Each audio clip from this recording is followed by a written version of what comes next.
Well, it's Christmas time again, and my other half has me stringing up Christmas lights all over the place. So I've had to dedicate a little bit of time to Christmas lights, and I'm an incandescent Christmas light kind of guy. I like the C7s, and I also like these little miniature lights here on the bench, the ones that we're going to take a look at here in just a moment. And every time I pull them out of the box every year, of course, you got a whole bunch of dead ones, especially these little guys. They're very sensitive. You knock them around a little bit too much, or you just leave them plugged in for a long period of time. They seem to burn out really quickly.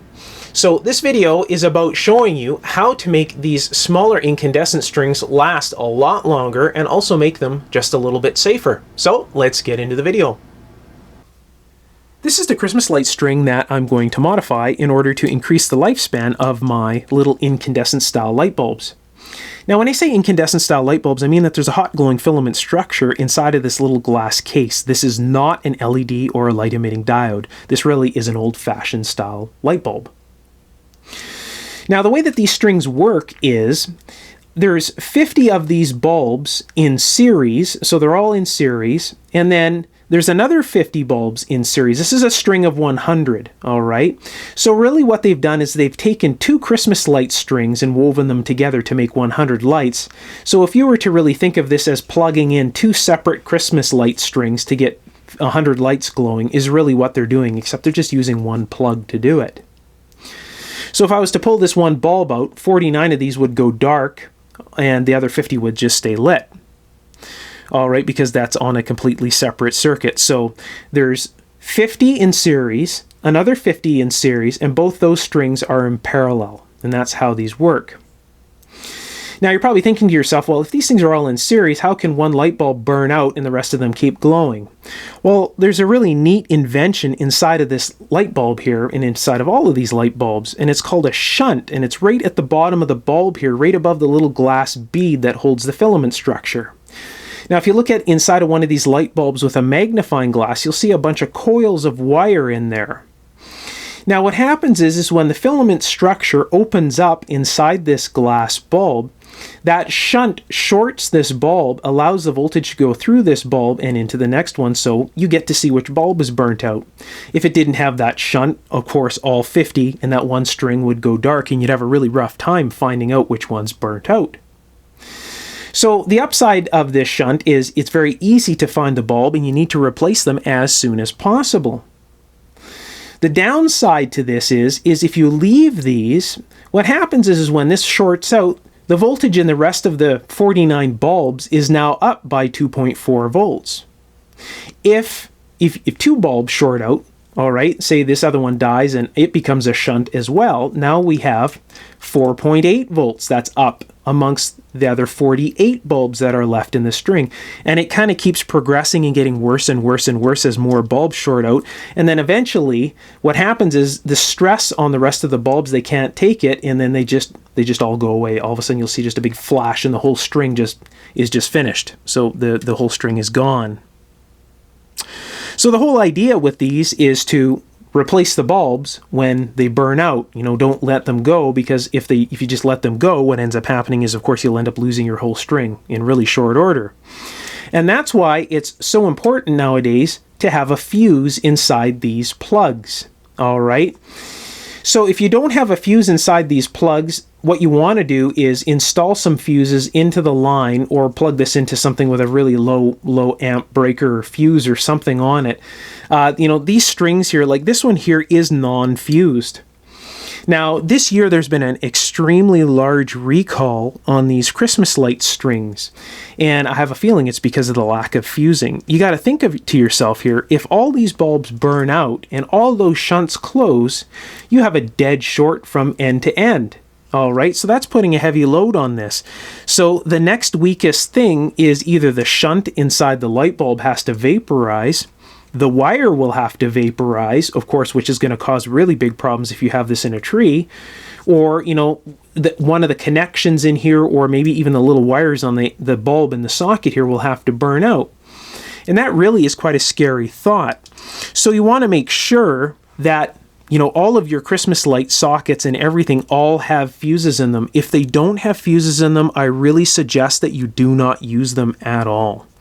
Just because it's a fire hazard, really. So as time goes on, it seems like, these wires are getting thinner and thinner and all this kind of stuff. This says this is rated at 2 amps. Well, this string, when it's when it's on at, about 120 volts, pulls about 380 milliamps or something like that. So that's well below the rating of this here, but that's when they're all glowing and they're all working properly. That's not when an entire string goes away and tries to short out. So where is the fusing action in this, right? I don't see any fuses at all in this, which is, really a scary thing. So eventually what I'm going to do, once I show you the modification here and how I've done this modification for my string here, I will install some fuses in this line just to protect myself.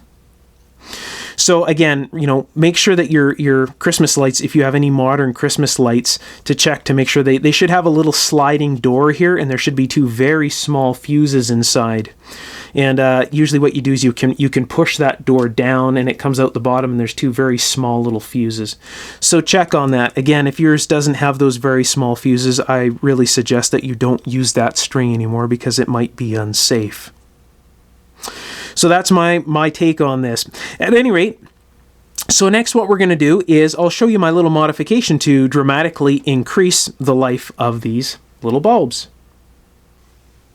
The modification that I do to my Christmas light string is extremely simple and only involves just a few pieces.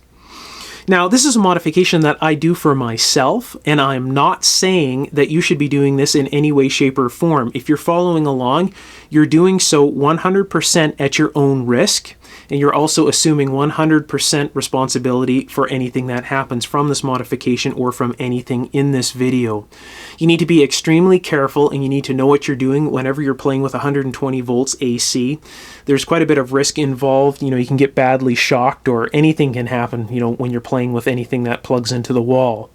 So again, if you're following along in this video, you're doing so 100% at your own risk. I'm simply just showing you what I do to my own Christmas light strings. The first thing I'm going to do in this modification is take this end of the cord, and I'm going to install a block-off plate in the end. And I'll probably super glue that in there, and then once that's super glued, I'll trim the edges to match the edge of the socket here. The reason I'm doing this is because this wire is so thin as it is. I really don't want to put any extra load on it. And I also don't want to accidentally load my modification that I'm going to do at the other end. And that modification is really quite simple. The way I'm going to dim these bulbs is to simply install a diode in line here. So what I'm going to do is I'm just going to clip one side. I'll leave the other side alone. I'll slide some flame retardant heat shrink tubing with an adhesive inside of it up on the line here. And I'll solder a diode in line, and once that's soldered in, I'll just slide that up and over and heat shrink it down. And I will show you that next. I've got the diode soldered in the Christmas light line now, and it's just a 1N4007 that I'm using here. And what I've done is I've taken the diode lead and I've put a hook in it, and I've taken this diode lead and put a hook in it. I've also stripped back the wire here, put a hook in the copper stranded wire, and what I did is I hooked them together like this, and I took the lead of the diode and pinched it nice and tight around the stranded copper wire, and then I applied some solder to each side, so that really is quite a solid connection. Now, what I do to make sure that nothing is ever going to poke through the heat shrink tubing is I make sure that there are no sharp edges here, make sure that everything is, I'll trim anything, access like a little bump in the solder or something like that, I'll trim the access bump off or something like that, not taking away from the integrity of the wire or the diode or anything like that, but just making sure that the solder is nice and smooth so that way there is no stabbing through the heat shrink tubing.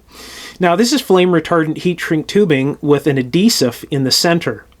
Alright, so what I do is I just slide this over top of the diode and I heat this, and then this will shrink down on the wire, and then the adhesive also liquefies and bonds to the wire. So this is an extremely strong bond once this is on here. Now you can see I've got a little green mark on this wire, and I use that as a gauge. So what I do is I pull this tight, and you can see that little green mark lines up with the center of the diode there, very close too. Alright, so now what I do is I slide the heat shrink tubing over like this, and I use that as a gauge. So I know that I've gone way too far here, So what I'll do is I'll pull this back until that green mark is in the center of my heat shrink tubing, and then I know that I have the diode right in the middle. And then what I'll do is I'll heat shrink this down, and then it'll become one piece. But before I do all this, what I'm going to do is I'm going to show you the difference of having the diode in line and having no diode in line, the difference in brightness. So what I'll do is I'll fix the exposure here, and I'll show you the difference. I now have the exposure level fixed on my camera, so it won't autocorrect for different brightness levels, so that should make the way this looks a little bit more realistic.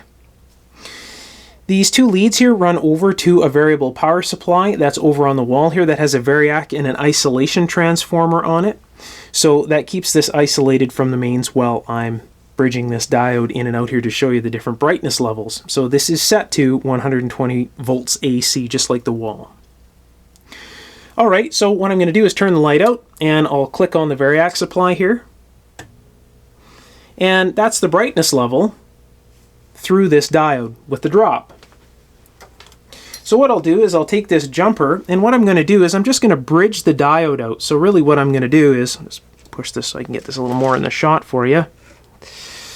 So what I'm going to do is I'm just going to bridge across this diode here. So I'll clip this onto here, and I'll clip this onto here, and you'll see that's full brightness. So when I buy these things, that's how they look right out of the box. Now with the diode in line, you can see the reduction in brightness, and that is saving the light bulbs. They're not glowing so hard anymore, so they don't see such a hard life. And I also noticed that the blues won't burn through as quick.